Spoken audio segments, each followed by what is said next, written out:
I was born in Chicago, Illinois, September 17th, 1919, and I went to St. Martin's Grammar School, Inglewood High School, and Aeronautical University. I'm the seventh child of 12. My mother and father are both deceased, and most of my brothers. There's only 3 younger sisters and myself that are still alive out of the 12. What did your father do? The last job he had was an insurance agent for Prudential, and he retired from that. And when did you go to Aeronautical University? In Chicago. When? 1939 to 1941. Ah. What do they teach? We had to design an airplane, and it was mostly mathematics and flight and calculus and all that. Just mostly mathematics. What kind of job did you get after graduation of that university? Well, we were hired from the university to go to San Diego to work for Consolidated Aircraft, and we were inspectors. I was an inspector on the PBY, and until I finally was released and could sign up in 1942 for the military. Oh, you sign up for the military? Yeah. Why? You have a good job, your career, good university. Why did you sign for the military? Well, I always wanted to be a soldier. See, I'd spent 3 years in the Illinois National Guard in the infantry, and I wanted to be a pilot. And so went to California and became a pilot on the pilot civilian program. And that was before the war. But then when the war broke out, we were frozen on the job for a year. And they finally released me, and I could go in the service. November 1942, went to flight school and became a pilot. What flight school? On the Southeast Command. So you were released to join the Air Force in November 1942? Air Force? Did you join Air Force? Yes. Ah. Well, it was called Army Air Corps in those days. I became a pilot, commissioned, and then went to England. Well, we were stationed in England, Rattleston, and we'd hit various targets, Cologne, Koblenz, Berlin, Nuremberg, and the submarine pens, and a couple of targets in France. Just various targets throughout Europe. But German Air Force was good too, right? Oh, they were there. They were there, right? So is there any bad encounter with the German pilot? Yeah. Tell me about it. Well, one time I lost an engine, and you lose an engine, you can't stay in formation. The airplane could not hold up. And I was off on the side, on the bomber stream. I was going to go over the bomb run alone. And I looked ahead, and there was another B-17 in front of me and another B-17 behind me that was stragglers. And we called and we said, well, let's form a trio. And about that time, Gus, the tail gunner, he called in and he said, oh, Jeep. He says, a jet just shot down that B-17 behind us. And I looked over to my left, and the jet came by me and shot down the B-17 in front of him. So that was a funny thing. I still dream about that. And another time we were alone, engine damage and all that, and 3 109s came up, and they were in a perch, And I said, okay, I don't know why I said it, but I told the crew, don't shoot unless they shoot. And they came by, and I noticed that they weren't pointing their nose toward me. They were pointing off to the side, and they came by. And the leader stopped, and motioned me, and I waved back at him, and he waved. And, and he says, go down. I says, no. And he went like this, and I went like that. And then I went like saluted, and he saluted me, and he went out, peeled back. And he lined up again, came back, but this time they went by again, but they went underneath my wing and pulled up in front of me. The three of them gave me the prop wash. Nobody fired a shot. You can't figure that out. What do you think you were doing? You were a soldier. You were supposed to kill them. You didn't kill them. What's going on? Right. And another time we're flying on formation, and this airplane took a direct hit, and he started to fall, and this is me. And we went down like this, then all of a sudden I asked the top turret gunner, I said, where is he? He's right above us. He's still falling on us. So I had to turn the airplane around and did a roll. And on the airspeed indicator, there's a little red mark. It says, do not exceed this speed. Well, I looked at it. We were already past it. So I had to chop all the throttles back and very, very gently to come around, use my trim tab to pull the nose up. I tried to use a stick and just a vibration throughout the airplane. And it made it back up in the formation. Wow, you were quite a pilot. Yeah, another time we were with the Square D. That was a bloody 100 and an airborne spare, and fighters came in head on. And I was down in the bottom, and by the time we got back up, we had lost 3 airplanes in that squadron. So a lot of that went on. So I'm very fortunate. 4 airplanes, 4 groups, crews joined the outfit at the same time. But of the 4, we were the only ones who didn't have a Purple Heart or lose an airplane. So when the World War II ended, what did you do? I stayed in the service, and I came back to the United States. When? 1945. I went to school, and engineering school at Chanute Field. And then they cut down on the military, and they said we could stay in the service and accept a master sergeant or transfer to another branch of the service. See, we were still Army Air Corps. Or it was Army Air Force then. So I transferred into the infantry and the paratroopers. And I was there for a year and a half. And then I went to Washington, and I met a major, and the major said, why don't you transfer back to the Air Force, because we need people. We got something going on in Berlin. And he says, write me a letter, and I'll transfer you back to the Air Force, which I did through channels. And I was transferred back to the United States Air Force. When was that? That was November 1947. And on flight status. And from there, I went on the Berlin Airlift. Wow. Tell me about it. That's a very historical, Well, in the meantime, I went through infantry school for 3 months and in jump school, paratrooper training. Yeah. But tell me about the Berlin Airlift. Oh, it What was did you do? beautiful. It was at Wiesbaden, Germany, and there was 2 pilots and a crew chief in the airplane. One would fly to Berlin, and one would fly back.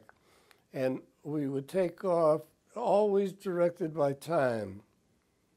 And we were told either speed up a little, slow down a little, and whether we're left of the center line or right of the center line, and we'd go into Berlin and pick up the outer marker and come right on around. And all the time we're under direct contact of radar. A corridor, we had to go into Berlin, and the Russian fighters would be off on the side.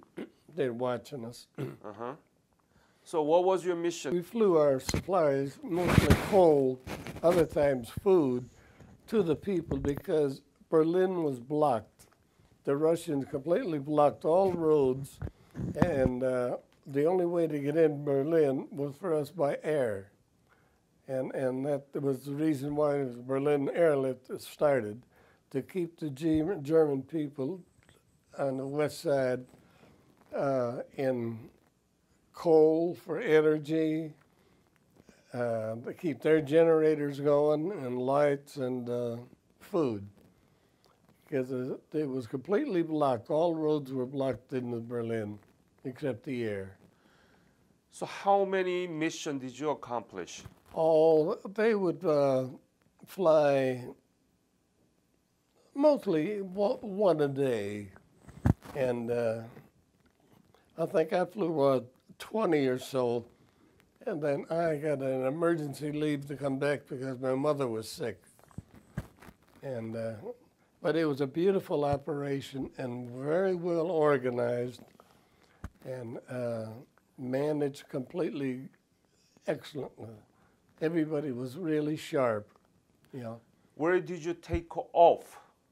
I took off from Tempelhof. Of? That's near Frankfurt. Frankfurt. Yeah. So you take off from the Frankfurt, go to the Berlin, supply those resources, and then coming back. Yes. Yeah. And always under radar control. Yeah.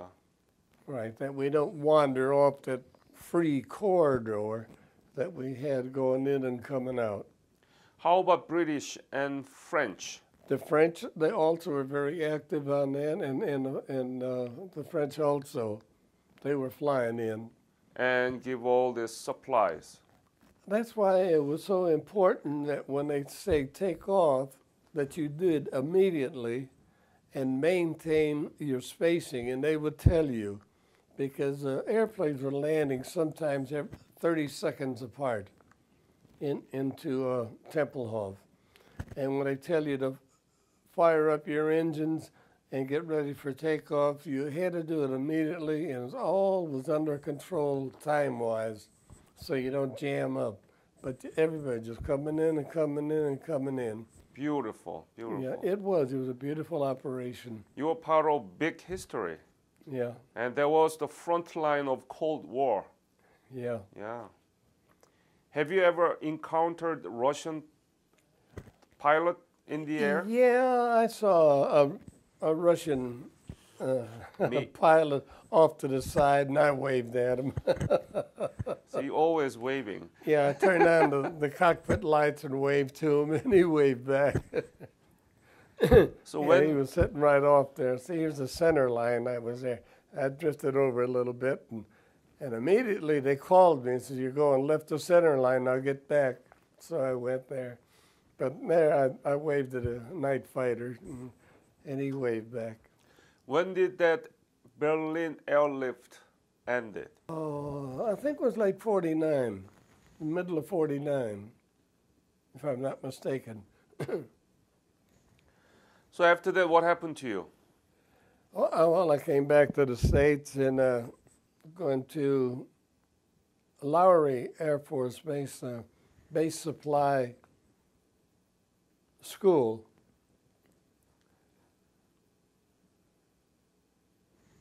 Yeah, and then I was assigned to training command in Keesler Air Force Base, but I didn't like that. I didn't like the training command because there's no flying involved.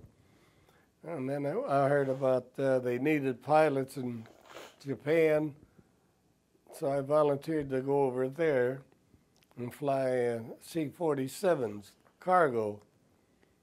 But then when one overrun ship in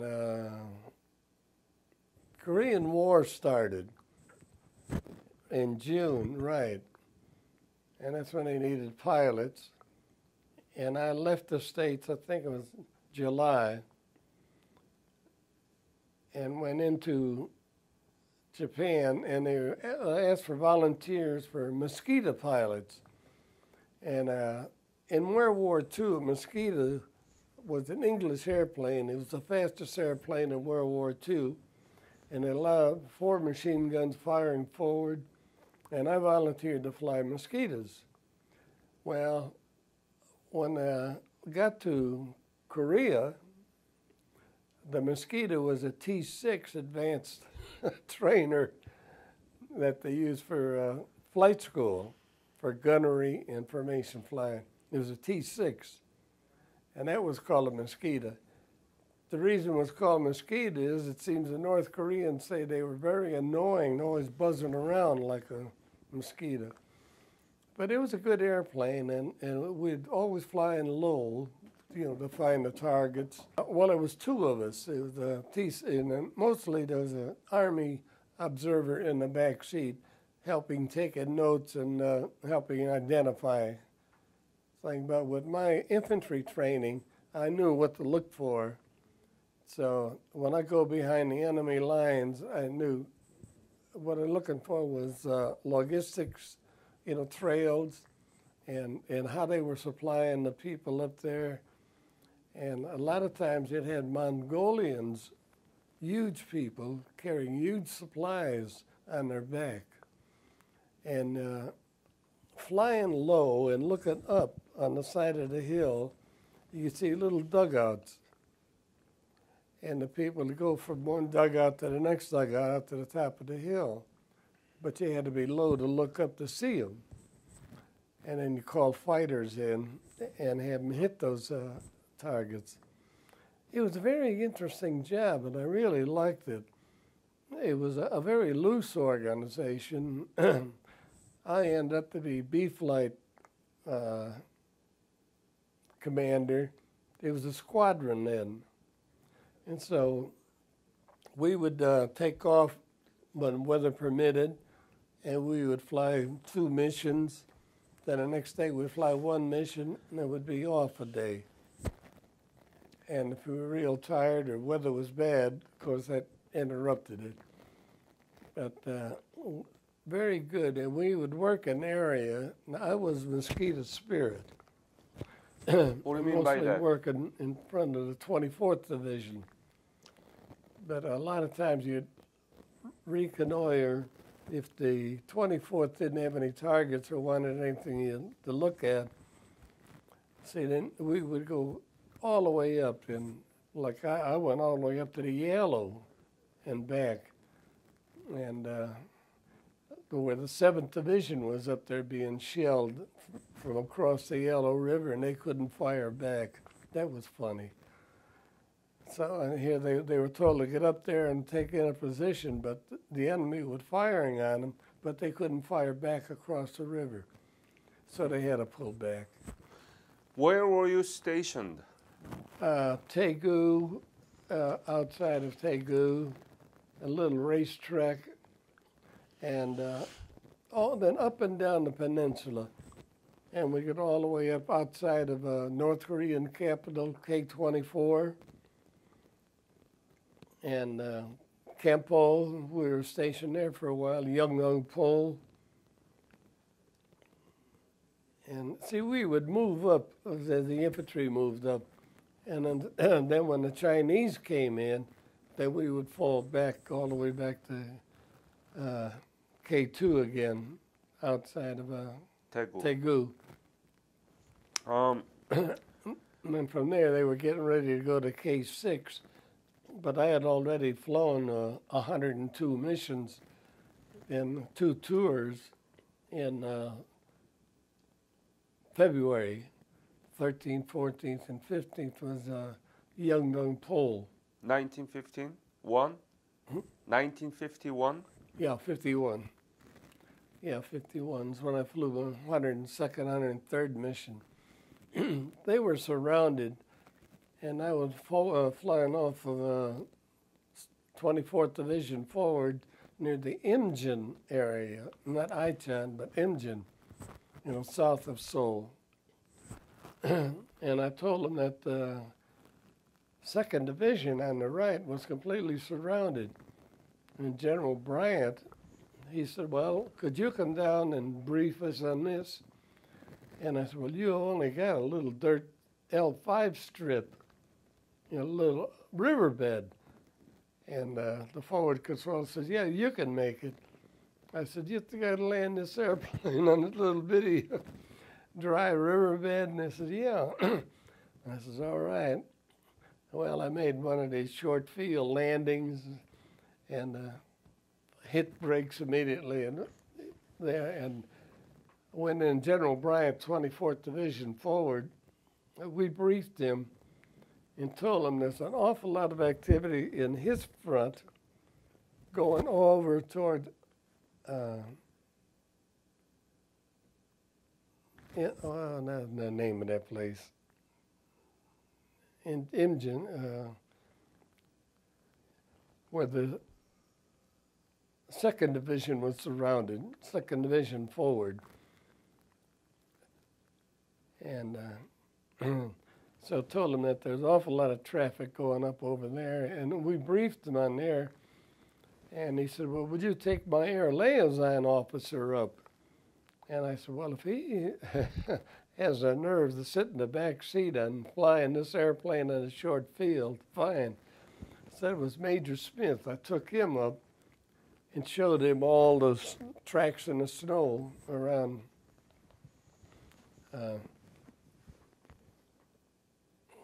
what was the name of that town? What Myeongdong Po? Suwon? Suwon? The name of that town. But the 2nd Division was completely surrounded.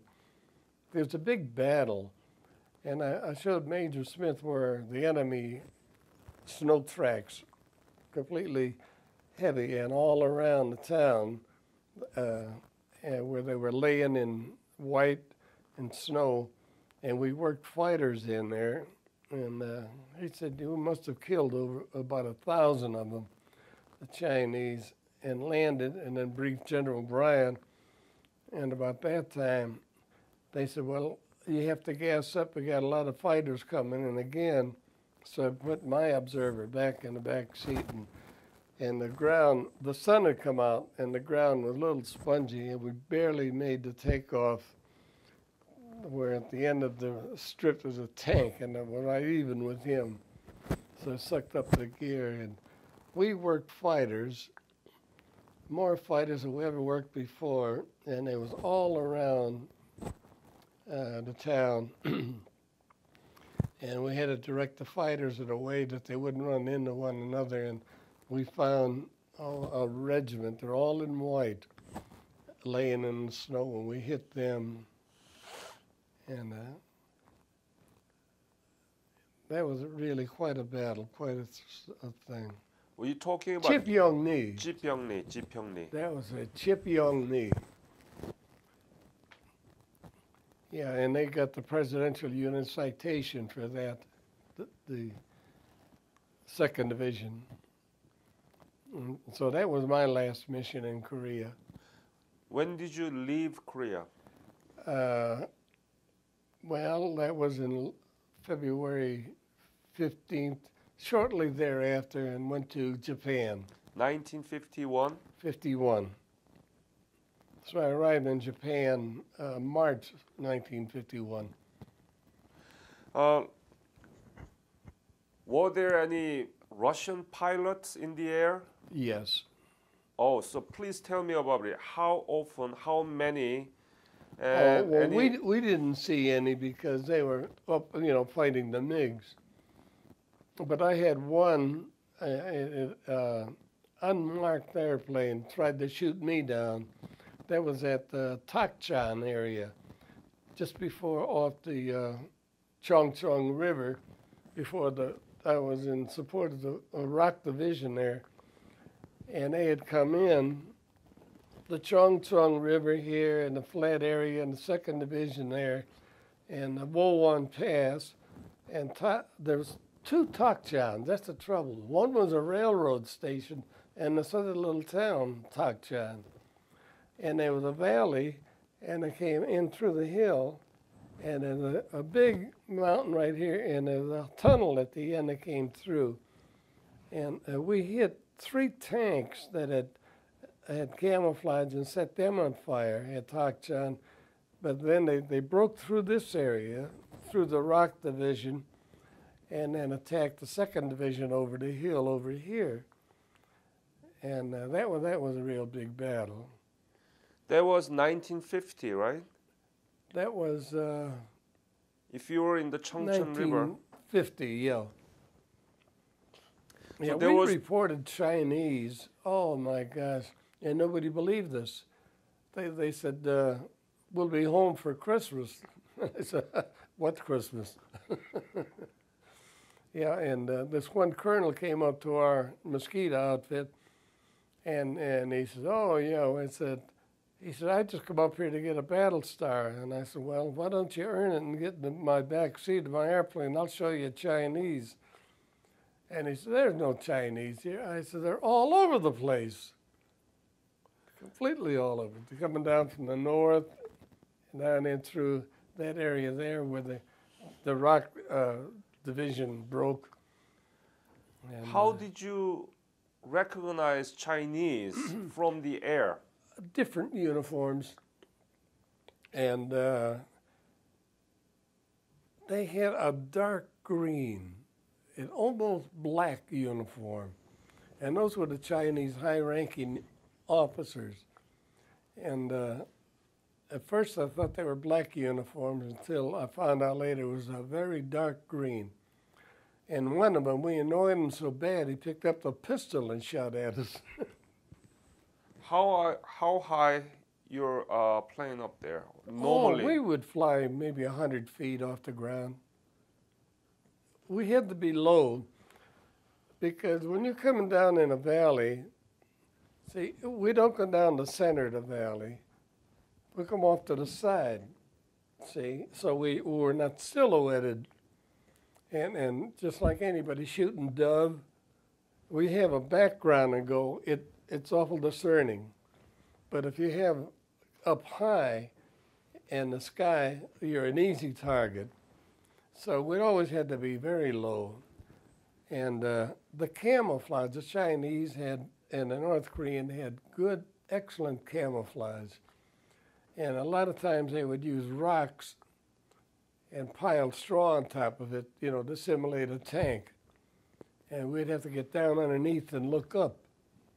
And if you don't see any wheels, it's... Your mission was reconnaissance. Reconnaissance. Yeah, never... Find the enemy. Never in jet fighter. I flew jets later. Yeah. Yeah, like after Korea, I went in the fighter bombers again. So, when did you spot the Chinese for the first time? Oh, we saw those in early October because of difference in uniform. And, they had these padded jackets and reported those. And the North Koreans had similar clothes like the South Koreans, khakis or ODs. But then the Chinese came in, they had these kind of padded jackets. And we would report them, and they said, no, they're not Chinese. There's no Chinese in Korea. And I said, oh, yes, there are hundreds and thousands of them all over the place. And went at the Chongcheng River.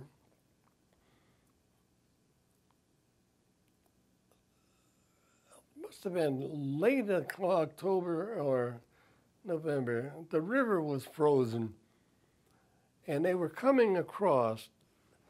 And I saw, I just couldn't believe them. They were coming across in broad daylight, and they called fighters in. The fighters came in and was hitting them, and they still come in. And all of a sudden, the ice was gone, and the whole river was just a bloody mess. They must have killed hundreds of them, but they kept coming across. It's amazing what they would do. They just ignore it. If we got orders across the river, they would cross the river. Whom did you report that you saw thousands of Chinese? Whom did you report to? Oh, we report to our intelligence, and intelligence reported it to 5th Air Force, and they said, oh, they didn't believe us. Yeah, see, they thought that we would be home by Christmas. They said, no, the Chinese wouldn't dare come in. So you saw Oh, Chinese. yeah, we reported them. We Yeah. report them. They didn't believe you. Just ignore it. They ignored it until finally others reported it, and the Frozen Chosen, when the Marines got hit pretty bad up there in the 7th Division, they knew for sure that the Chinese was in there. Oh yeah, definitely. And see, and then we started to fall back. Right, because then early December, I think it was, we started coming back and fall all the way back south of Seoul again. Yeah. Was there any North Korean Air Force? No, the only time I got hit by, or this one airplane tried to shoot me down at Tokchan. He was an unmarked airplane. It was a jet. He was photographing the area before they broke through there. So it must be Russian. Yeah, I think he was. Or there are Because, a lot boy, of. he would come after me, and I'd have to break like that. And were there a Russian bomber? I never saw any. Yeah. You see, we were always low. We would never get above. Well, the only time we'd go high is to get above the mountaintop. Always below. Always low. So what do you think that Air Force did during the Korean War? What is the accomplishment? What is the... I think the Air Force did a tremendous job. The fighters and bombers, they did a tremendous job. Right. Yeah. Well, every infantryman, just like Ted, he'd say, thank goodness for the Air Force. Yeah, because we're always there hitting them. There were also foreign air forces too, right, in the United Nations, from Australia. Yeah, I worked Australian. How many countries? Australia, there was New Zealand, South Africa's. Oh, I forget all the names of the outfits. England? Yeah, England, right. English. Yeah, you could tell the English, right? They say, oh, right-ho. And cheerio. The Australians were really funny. They would say, is that a target down there, Mosquito? And I said, yeah. And he said, well, I'll give it a go. And he said, well, there's no more, there's a target no more, Mosquito. You got another one? Yeah, they talk a little funny like that. Or you get a man running, and he's not running anymore. How much you were paid? How much was your salary? Oh, I don't know. I was a captain at the time. So I forgot what it was. What was it, $350, $400 a month? Gee, I forgot what I was drawing. What did you do with that money? It had nothing to do with it or nothing. Couldn't spend it. So- Stick it in your pocket, send it home. There was nothing to buy, and we were lucky to have one meal a day. What happened to you after the Japan? I went to the States and was flying fighter bombers, What Yeah. kind? 51s, and then from there we went into F-80s, jets. Did you participate in any other war? No, in 53, the minute they signed the peace treaty, they cut down on the service, and a lot of us were dismissed. We were replaced by other people that filled our slots. I don't understand that. We were in the 50th Fighter Bomber Wing going to Han, Germany in occupation duty, and we were replaced. I was a captain doing a major's job, and I was replaced by a lieutenant colonel. And squadron commanders were replaced, the fighter group CO was replaced, operation officers were replaced. These were people who are coming out of, like they would say, fat cat jobs and getting a fighter bomber outfit that's going on occupation duty. So they kicked us all out. And after that, what did you do in the? Well, I found a slot in the reserves where I could fly, and in the reserves, weekends, and I was flying F-80 jets, and I was able to finish my time, so I could retire, military retire, 24 years and 8 months. Yeah, that's what helped pays for my place where I live at Town Hall, Arlington. And after that, did you work in any civilian industry? Well, yeah, I worked at LTV, Chance Vought Aircraft, for 23 years, and airplanes. What kind of a plane?